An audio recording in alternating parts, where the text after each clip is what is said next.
घर में पनि हामीले तुलसी को पनि मंदिर बनाइन्छ, तुलसी को पनि घर बनाइन्छ, तुलसी में पनि दीपक जलाइन्छ। किन म तपाईहरुको जानकारीको लागि भन्न चाहन्छु, दुनिया में रिसर्च भइसकेको छ, जसको घर में तुलसी हुन्छ नजदीक में थुप्रै तरहका बैक्टेरिया और भाइरस को घर में आउँदैन। ऋषिहरुलाई थाहा थियो कि आउने भविष्यमा विभिन्न तरहको बैक्टेरिया और भाइरस को जन्य बिमारीहरु हुन सक्छ दुनियामा। तो कोरोना आयो, कोरोना महामारीले थुप्रै घरका आफ्ना आफन्तलाई चिनेर गयो, हाम्रा थुप्रैहरु हामीसित जुडिए, परन्तु त्यो कोरोनामा बचाउने काम गर्यो भने कोरोनिलको मुख्य घटक पनि तुलसी नै थियो। नेपालीलाई पनि बचायो, भारतीयलाई पनि बचायो। भारतमा तो जो गाली दिन्थे ना कोरोनिललाई, ती डाक्टर पनि कोरोनिल खाएर त्यहाँ गाली दिन्थे। तो दवाई र आयुर्वेद तो त्यो हुन पर्छ, यदि कसैले गाली पनि दियो त्यो खाएर त्यहाँ ताकत पाएर मजबुत भएर त्यहाँ देउस् न। तो तुलसीमा त्यो सामर्थ्य आज भोलि तुमलाई डर लागिरहेको छ, पता नहीं कुन ग्रह खराब हुन्छ, कहाँको वास्तु बिग्रिन्छ। ग्रह र वास्तु को ठीक छ, जो पाठ हो, ज्योतिष को पाठ हो, पर त्यसमा यति भयभीत भइरहेका हुन्छन्। कई तो इतनी बहनी, जैसे ना कुछ तो इतने बहनी होते हैं, हमने देखा कभी इस दरवाजे को तोड़ दिया, कभी उस दरवाजे को तोड़ दिया, कभी कमरे को ऊपर कर दिया, कभी ड्राइंग रूम को बेडरूम बना दिया, कभी बेडरूम को किचन बना दिया। इसी में लगे रहते हैं, विशेष करके जिनके पास ज्यादा पैसा होता है। अच्छा, कम पैसा वालों को तो मुश्किल से एक कमरा ही बनता है, ज्यादा पैसे वालों को बड़ा घर होता है, तोड़फोड़ मचाते रहते हैं, तो करते रहते हैं। तो मैं आपको बताना चाहता हूँ, मैं भन्न चाहन्छु कि यदि घर में तुलसी को पौधा छ भने वास्तु को लागि केही गर्न पर्दैन, ग्रह पनि आफै ठीक हुन्छ, शनि राहु केतुको प्रकोप पनि कम हुन्छ।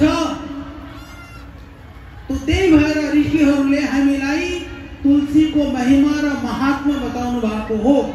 और आगो अरु विज्ञानको कुरा मैले बताउन चाहन्छु। यहाँ थुप्रै हुनुहुन्छ होला वैष्णव परम्परा को मान्ने व्यक्तित्वहरु। वैष्णव परम्परा में तुलसी दल हालेर नै त्यहाँ पानी पिइन्छ, खाना खाइन्छ। तो एउटा पात तुलसी को हाल्नाले के हुन्छ, पकाएको खानामा केही समयपछि बैक्टेरिया आउन सक्छ, बैक्टेरिया आउँछ साइन्टिफिकली, परन्तु तुलसी दल हाल्दिनाले तो बैक्टेरिया को दुष्प्रभाव तो खाना में हुँदैन। यो साइंटिफिक प्रूवन हो, यो प्रामाणिक हो। तो हमारा पूर्वजहरूलाई पहिलेदेखि थाहा थियो, यही सनातन हो, यही हिंदू हो, यसलाई सम्झनु। दुनियामा अरु कुनै धर्ममा यस्तो परम्परा छैन। जब तुलसी को माला पहनने को कुरा हो भने प्रायः सबैलाई थाहा छ, जति पनि यहाँ थुप्रैले माला पहन्न पनि भएको होला कि तुलसी को माला पहन्नको लागि हामीले कण्ठमा सटाएर तुलसी को माला धारण गरिन्छ। तुलसी को माला कहिले हेर्नु देख्नु भएको छ कि एकदम लामो, परन्तु रुद्राक्ष माला धारण गर्ने भने कण्ठसित सटाएर गरिँदैन, त्यसलाई हृदयसम्म चाहिँ झारिन्छ। त्यसको कारण के हो म भन्न चाहन्छु।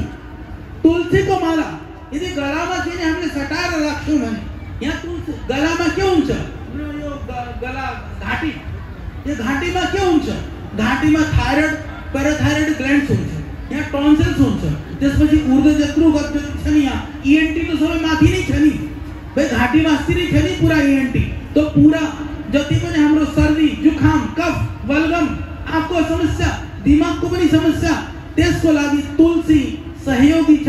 तुलसी को माला धारण गर्नाले तो कफजन्य व्याधियां और कंठजन्य व्याधियों में त्यसले चाहिँ लाभ हुन्छ।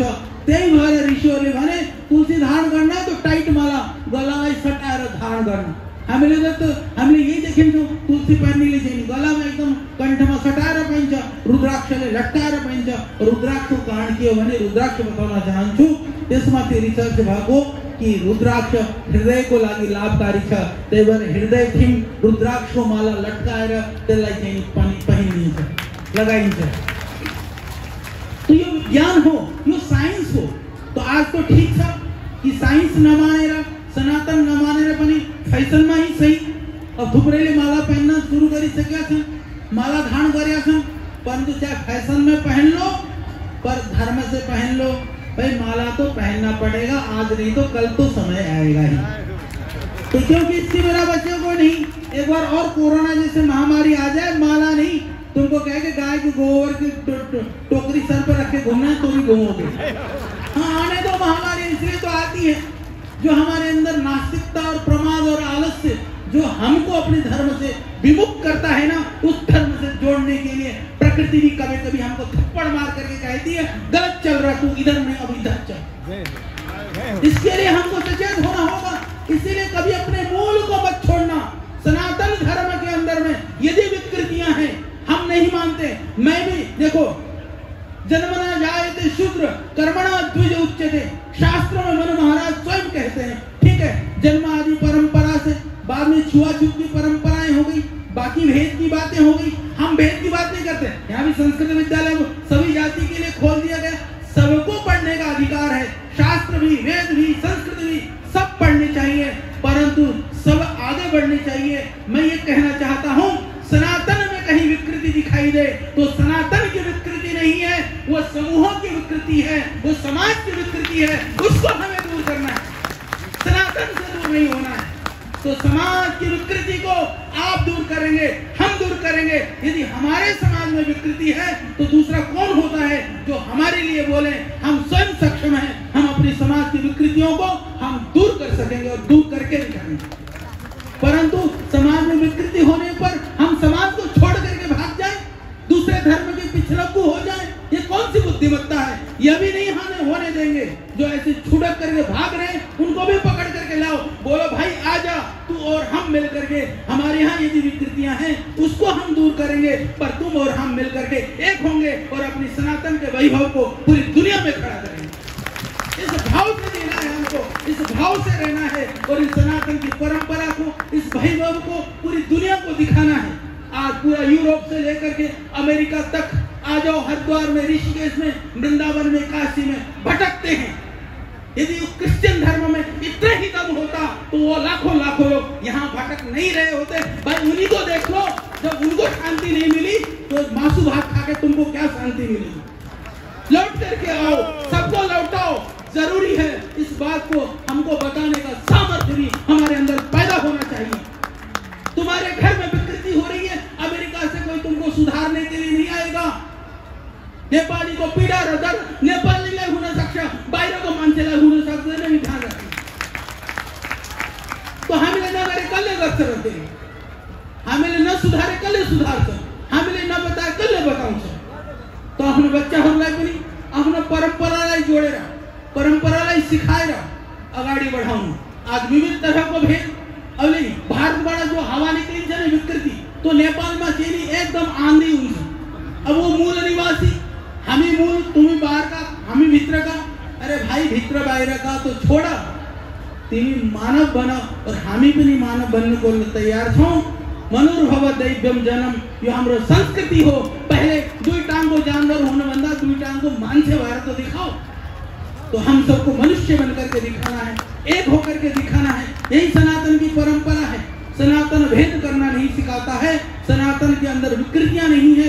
सनातन हमको एक होना सिखाता है, सनातन हमको नेक होना सिखाता है। इसलिए हमको एक बनना है और हमको नेक बनना है, नेक बन करके दिखाना है। इसीलिए ये नेक बनने का, एक बनने का अपने पूर्वजों को याद करके यहाँ से कसम खा करके जाओ।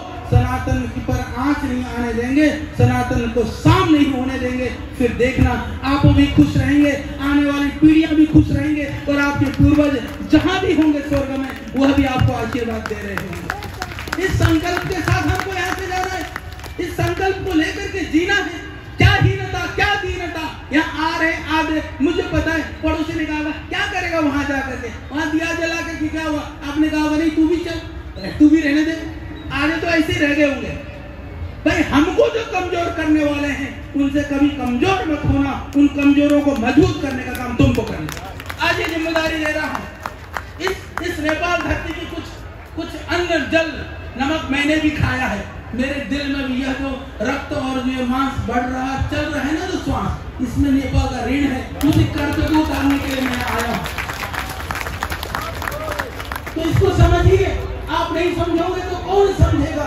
मैं बात कर रहा था तुलसी की, तो इसीलिए तुलसी एसी यदि घर में लगा रखा है तो चिंता नहीं है ग्रहों की, चिंता नहीं है वास्तु की, चिंता मत करो किसी की, पौधे लगाओ। और साइंटिफिकली वर्ल्ड लेवल के रिसर्च जर्नल में ये पब्लिश डेटा की मैं बात कर रहा हूँ, मैं साइंस की बात कर रहा हूँ। मैं दकियानुसी ढोंग पाखंड आडंबर का मैं विरोधी हूँ, मैं विरोध करता हुआ ये बात कह रहा हूँ। घर में तुलसी लगा दो, तुम्हारे घर में झगड़ा होता हो, कल से झगड़ा कम ना हो जाए तो मेरे पास आना, कहना आजादी कुछ फर्क नहीं पड़ा, जो कहो सो कर लो। करके तो देखो। हम सोचते हैं फालतू की बातें, इससे होगा क्या, करेंगे क्या?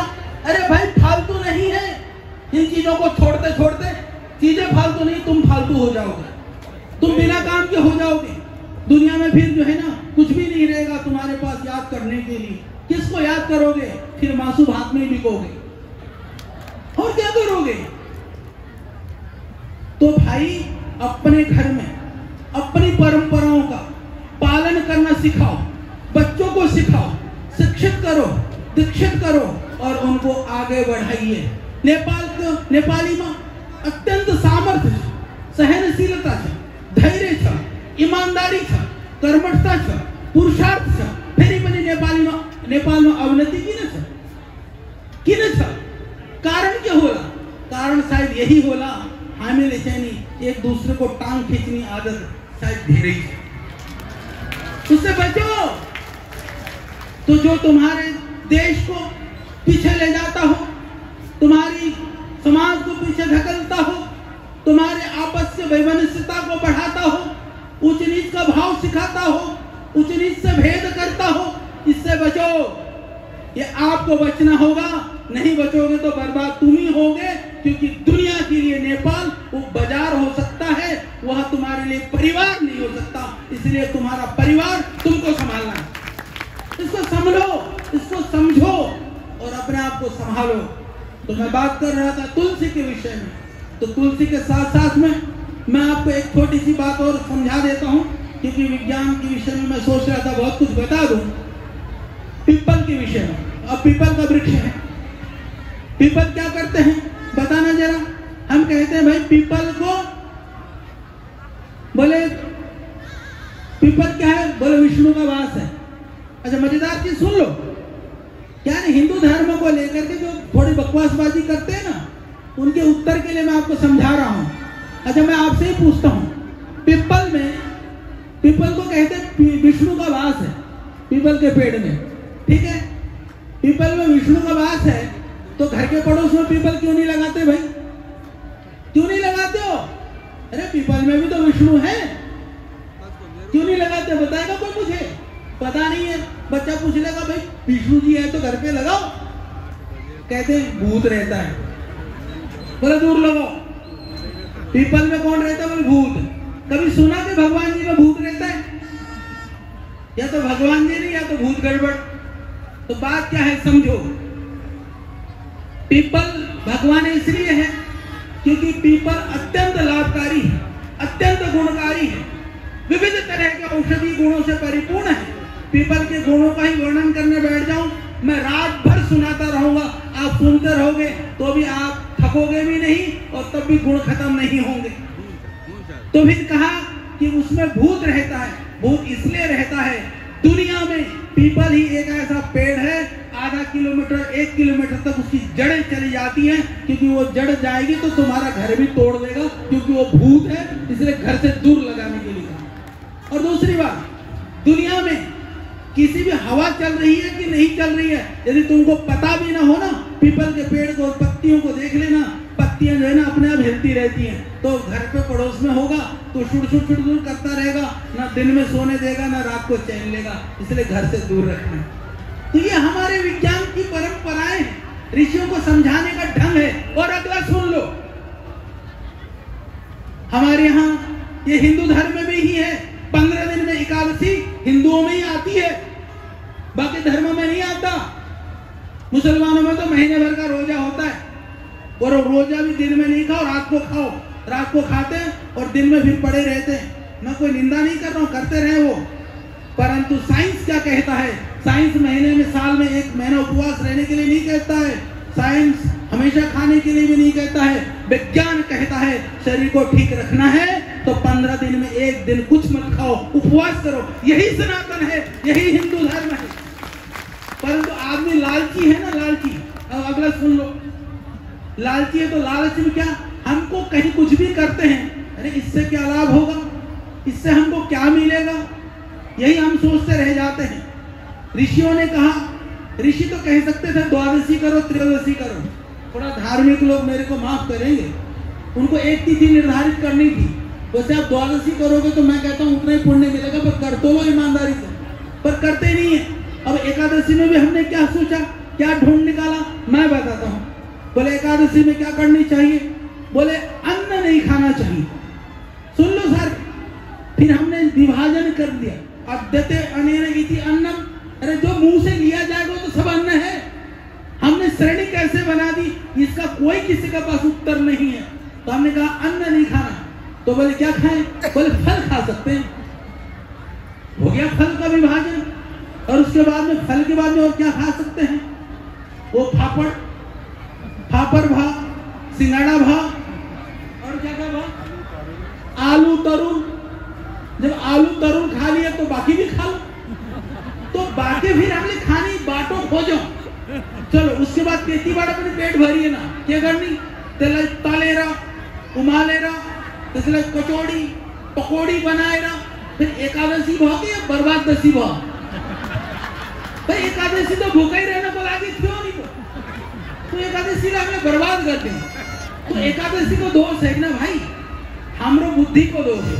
तो अपना बुद्धि शुद्धि करना ले, पर्व पण ठीक होऊन, त्योहार पण ठीक होऊन, व्रत पण ठीक होऊन, हमरो परंपरा पण ठीक होऊन, तो ठीक करने को लागी। तो एकादशी तो किसको लागी करनी हो ना, या तो निराहार रहनो, निर्जला रहनो, न रहे में जूस लिक्विड आहार में रहनो, एकदम ना भय में अलिकिति के खा रहनो। तो एकादशी को मुख्य प्रयोजन तो निराहार मतलब भूखा रहना को लागे। पेट तो केसर के ही उन्हें पूरा खा रहे बने, यदि कुछ भी खा करके तुम्हारा पेट भर रहा है तो फिर काय की एकादशी भाई, पेट को खाली रखने का नाम एकादशी। तो हम धर्म को अपने आप बिगाड़ते हैं, फिर एकादशी के दिन अनशन खाते हैं, फिर दूसरे दिन कहते हैं एकादशी रखी थी, पेट खराब हो गया, अब तो पेट दर्द हो रहा है। अरे एकादशी ने दर्द नहीं करी, तेरी बुद्धि ने दर्द करी तेरी पेट को।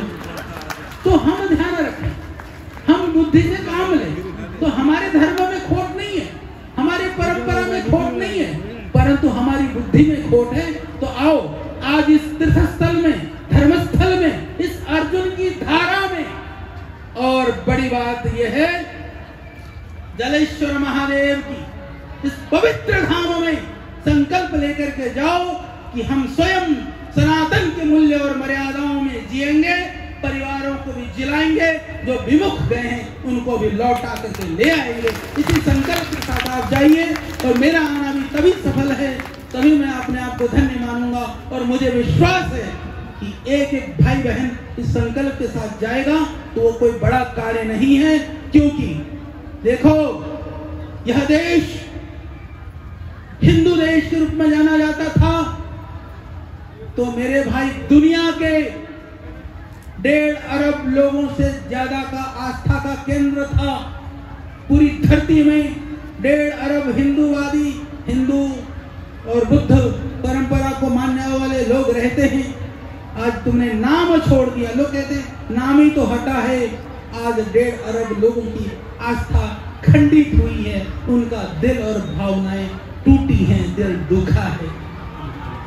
अरे मेरे भाई, आज हम सगरमाथा को नेपाल के लिए गौरव की बात करते हैं। सगरमाथा हमारे किसी के बापू ने नहीं बनाया था, सगरमाथा तो भगवान ने बना दिया। भगवान बुद्ध इस धरा पर आए थे, आज वो हमारे लिए गौरव है, पूज्य हैं, परंतु वह अभी हमारे लिए एक इतिहास के रूप में हमारे मध्य में है। और वर्तमान में कुछ ऐसा कर पाओ कि आने वाली पीढ़ियां तुम्हीं को इतिहास के रूप में याद करें। बस मैं यही चाहता हूँ, यही मेरी भावना है। अभी समय भी हो गया है, तो इतना ही कह करके मैं अपनी वाणी को विराम देता हूँ। फिर मिलेंगे।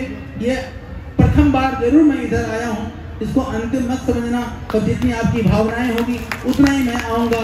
और उतना ही आपसे मिलेंगे, हम बात भी करेंगे, क्योंकि मैं दूर नहीं हूँ। जो आपकी श्रद्धा है, जो आपकी भक्ति है, जो आपका समर्पण है, वो अद्भुत है। उस श्रद्धा के लिए, उस भक्ति के लिए, उस समर्पण के लिए मेरे पास शब्द नहीं है। बस मैं आप सबके प्रति कृतज्ञता का भाव दे सकता हूँ। और इसके अतिरिक्त यहाँ पर योग की कक्षाओं के लिए भी हमने बोल दिया है। यहाँ भी अभी डेली योग की कक्षाएं चलेंगी। सब नवीन जी और पूरी टीम तैयार है। यहाँ योग में भी भाग लो, पतंजलि योग समिति से भी जुड़ो, औरों को भी सिखाओ, अच्छे काम में जैसे भी जोड़ सकते हो जुड़ा लो। और जहाँ तक बात मेरी रही, भाई मैं तो नेपाल से माया, मैंने तो घर छू अब ये तपाईहरुमा निर्भर गर्छ कि आचार्य बालकृष्णलाई कति तपाईहरुले नेपालतिर ल्याउन सक्नुहुन्छ। त्यो तपाईहरुले नै छोडिदिन्छु। म आफ्नो वाणीलाई बिदा दिन्छु।